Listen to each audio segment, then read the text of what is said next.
So I took basically a measurement of the cabinet and I tried to find my halfway point. And again, they aren't exact measurements, so one of the easiest ways to do it is kind of get a number, 13, and you mark it, and then you flip it over, and you mark it again at 13, which is where those were. And then it's really easy to find the center between those two, because we're only a short distance that we're dealing with, and basically we've got about an inch there. So I found my center point. Then I figured out my 17. I went off the center and I went out the sides of that. It turned out to be 8.5, but then I realized I needed to add just a little bit to keep it nice. So we're at 8 3/4 is where we are on each side. So you flip it over and you go 8 3/4 again.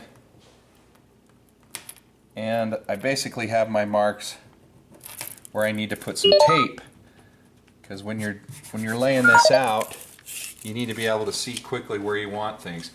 Now, the next thing you want to do is measure in from the sides, and basically we've got 5 inches to that line, and that's how far down I want to put it on the top.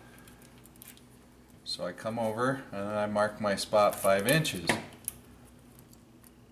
And I'm just using a pencil here. Then we're going to take some tape and we're going to put it on that line.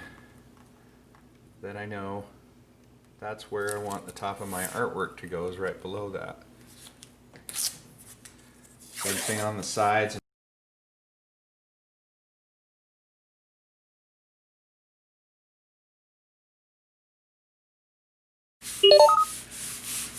I'm going to leave this a little wet. That'll make it easier to get the bubbles out of the sticker. But I just want to make sure there's no dust on there either. I double checked. I got my lines where I want them to be. I know the artwork needs to be right centered there. Okay, I'm going to get this artwork ready to go by just cutting out kind of around it so that I have less material to work with, because it does get awkward.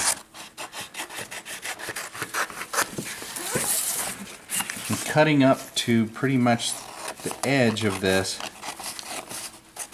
so there's no surprises as to where it needs to be. Now, something I probably want to do for this one, again, is find center on here and mark it up here where where the artwork won't show later. But that'll give me an idea of where to stick it first thing. I've got this flat edge, and I want to make sure that flat edge, when it's on here, is lined up right there on that tape. And then I'll start with just that top. I want that flat edge to be as square as possible and in the right spot side to side, and then slowly peel that backing off as I work out the bubbles in it. So that's the plan. There's some really good YouTube videos on how to keep bubbles from getting in it and stuff, so I recommend you watch a few of those too. Again, I like to keep it a little wet. It makes it so that it doesn't stick completely and quite so fast.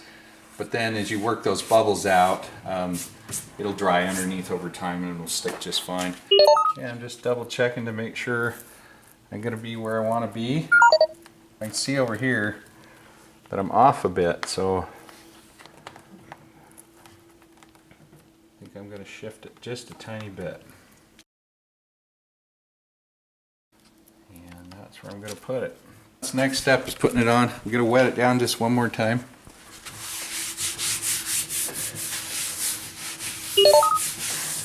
Have my squeegee ready to work bubbles out.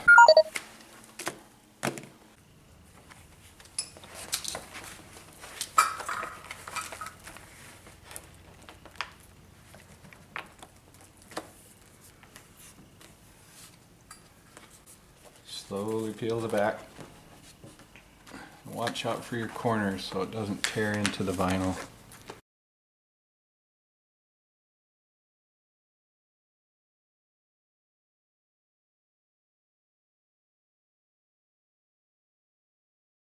If you go too far, get your squeegee. That's where having a little wet helps, because you can pull it off while you're working it. And yes, it doesn't want to stick sometimes because it's wet, but sure beats ruining it.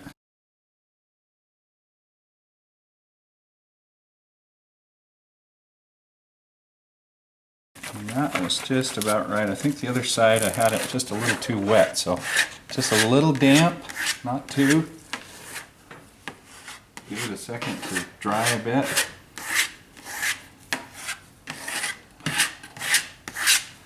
But that turned out really nice. Went on quick. See any center bubbles, work them out towards the edge again. If it's a little wet, it will let you do that. And take your tape off.